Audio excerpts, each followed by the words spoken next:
ایک مسئلہ تو یہ ہے کہ ہمارے یہاں ایک رواج ہے نیوتا۔ نیوتا کس کو کہتے ہیں؟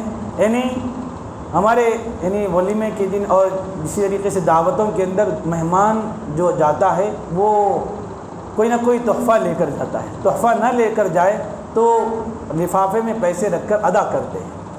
تو نیوتا کا رسم جو ہے تو اس کے اندر خرابی کیا ہے؟ مہمان کے پاس مہمان جا رہا ہے تو تحفہ لے جانا چاہیے، لیکن خرابی اس بات میں ہے کہ جس کے پاس جاتے ہیں وہاں پر وہ لوگ لکھ لیتے ہیں کہ فلاں مہمان نے اتنے پیسے دیے، فلاں مہمان نے 1 تولے کی انگوٹھی لا کر دیے۔ یہ اس لیے لکھا جاتا کہ جب ان کے گھرانے میں شادی ہو تو برابر وہی لے کر جاتے ہیں، یعنی لکھ لیا جاتا ہے اس لیے کہ انہوں کیا لائے تھے ان کی شادی میں۔ یعنی ہمارے ہاں عام طور پر جو رواج ہوتا ہے، ارے فلاں بچی کے گھر میں شادی ہے تو اچھا وہ ڈائری نکالا انہوں شادی میں کیا لائے تھے اپنے گھر میں، یعنی بدلے کو بدلا، قرض کے قرض۔ تو اسی لیے علماء نے فرمایا وَمَا آتَيْتُم مِّن رِبًا لِيَرْبُوَ فِيهِ، کہ اس آیت کے تحت بتلایا کہ اگر ایسے ادلے بدلے کا معاملہ معاشرے میں چل رہا ہو اور لوگ بدلہ کہہ کر دے رہے ہوں اور ذہن میں بات بیٹھی ہوئی ہے، آپ یہ کہیں گے کہ ہم نہیں دے رہے ہیں، لیکن آپ کا لکھنا اور پھر انہوں کیا دیے تھے یہ سوال کرنا، یہ نیت بتلاتی ہے کہ آپ عدلے کو بدلہ کر رہے ہیں، لہٰذا عدلے بدلے کے اندر تھوڑا بھی زیادہ ہو جائے تو وہ سود کے اندر آ جاتا ہے۔ اس لیے اس بات سے بچنا چاہیے۔ پہلے تو ہمارے یہاں اس رواج کو ہی ختم کرنا چاہیے۔ ہم کسی مہمان کو دعوت دے رہے ہیں تو ہماری خوشی کا موقع ہے، وہ صرف آ کر کھا کر جائے، پیسے دے کر نہ جائے، کوئی تحفہ بھی دے کر نہ جائے۔ ہاں اگر ذہن میں یہ چیز نہ ہو عدلے بدلے کی تو یہ دینے میں کوئی برائی نہیں۔ دوسری چیز یہ بھی خرابی ہے، ارے آج کل دعوت آنا بہت بڑا بوجھ بن گیا۔ کیوں؟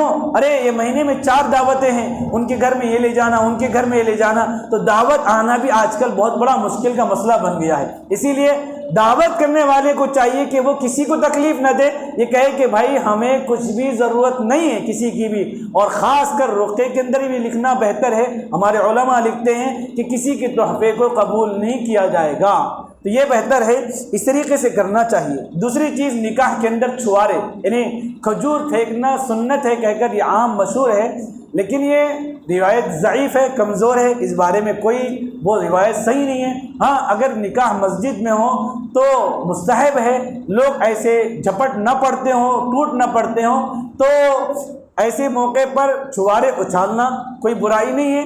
اگر یہ ڈر ہو کہ مسجد کے اندر ناچیں گے وہ بھاگیں گے تو بہتر ہے کہ ہاتھ میں دے دیا جائے۔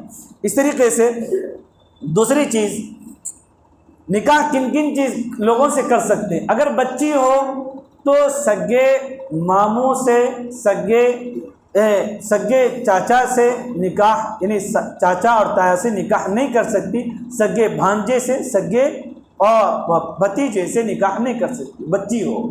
اس کے علاوہ خلیرے بھانجے ہوں، خلیرے بھتیجے ہوں، خلیرے ماموں ہوں، خلیرے چاچا ہوں، ان سے نکاح کرنے میں کوئی برائی نہیں ہے۔ اسی طریقے سے رضاعی بھائی، یعنی ایک ماں سے 2 بچے دودھ پیے ہوں، یعنی مثال کے طور پر ایک عورت ہو، اس کا خود بچہ بھی دودھ پیا ہو اور دوسری عورت کا بھی بچہ بھی، کیا وہ عورت کی بیماری کی وجہ سے یا کوئی بیماری تھی یا کوئی نہیں پلا سکتی تھی کوئی، یا کسی وجہ سے دوسری عورت دودھ پلا دی، تو وہ دونوں بچے رضاعی بھائی کہلائیں گے، تو ان سے بھی نکاح نہیں کیا جا سکتا۔ اسی طریقے سے بچہ ہو تو بچہ بھی، یعنی سگی بہن تو سب کو معلوم ہے، اس کے علاوہ یہ سگی پھوپھی اور اسی طریقے سے سگی خالہ اور سگی بھانجی، سگی بھتیجی، ان کے علاوہ سب سے نکاح کر سکتا ہے، اور رضاعی بہن کے علاوہ، سگی رضاعی بہن کے علاوہ سب سے نکاح کر سکتا ہے۔ خلیری بھانجی، خلیرے بھتیجے، سب سے نکاح کیا جا سکتا ہے، کوئی برائی نہیں ہے۔ البتہ ایک نکاح میں سگی 2 بہن نہیں رہ سکتے، حرام ہے۔ اگر سگی بہنوں کو ایک آدمی دونوں بہنوں کو نکاح میں رکھ رہا ہے تو ایک سے تو کیا، دونوں سے بھی زنا شمار ہوگا، دونوں سے بھی گناہ شمار ہوگا، اس لیے ایک کو چھوڑنا پڑے گا، ایک کو ہی رکھنا پڑے گا۔ یہ چند مسائل تھے، انشاءاللہ بقیہ مسائل اگلے جمعے بتلائے جائیں گے۔